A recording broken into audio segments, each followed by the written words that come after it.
বন্ধু আমার আল্লাহর উপরে ভরসা করতে কতটা দাম রয়েছে এবং কতটা আল্লাহ রাব্বুল আলামিন আপনার আমার দাম বাড়িয়ে দিতে পারে।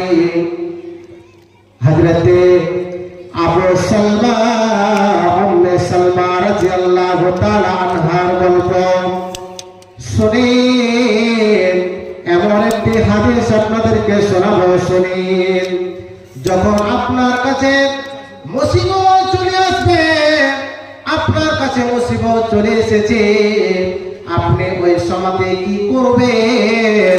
ও আমার মা, আমার বোনরে আমার আপনাদেরকে লক্ষ্য করে বলেন, ও আমার পর্দানশী মা খালারা, যখন আপনার কাছে এইরকম করে মুসিবত চলে আসবে, তখন আপনি কি করবেন? সে সময়তে কি দোয়া পড়বেন?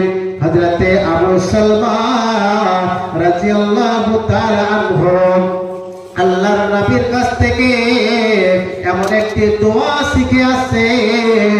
দোয়া শিখা আসার পরে হযরতে উম্মে সালমাকে বলছে কি যে, উম্মে সালমা রে, ও আমার স্ত্রী রে, তুমি শুনে নাও, শুনে নাও, যে তোমাকে এমন একটি হাদিস শোনাবো। আল্লাহর নবীর কাছ থেকে আমি একটি হাদিস শুনে আসলাম, যে হাদিসটি শুনলে পারে যদি তোমার কোনো জিনিস লোকসান হয়ে যায়, ওই লোকসানের পরে যদি তুমি ওই দোয়াটি পাঠ করো, তবে ওই জিনিসটি যে তোমার বরবাদ হয়ে গিয়েছে তার বেশি তুমি ভালো পাবে। যদি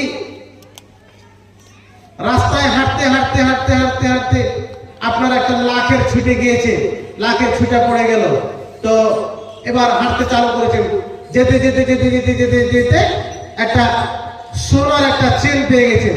তো কি বলুন, বলেন তো মাখালারা, কে জায়গা লাখেরটা গেছে গেছে, কিন্তু গলার সোনার হারটা তো পেয়েছি, হ্যাঁ নাকি?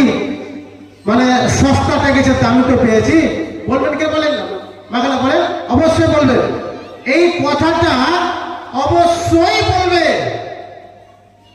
মামার বন্ধে আমার ওই রকমের কিছুদিন পর হযরতে আবু সালমা দুনিয়া থেকে বিদায় হয়ে চলে যাচ্ছেন, মারা যাচ্ছেন। এবার হযরতে আবু সালমা দুনিয়া থেকে চলে গেলে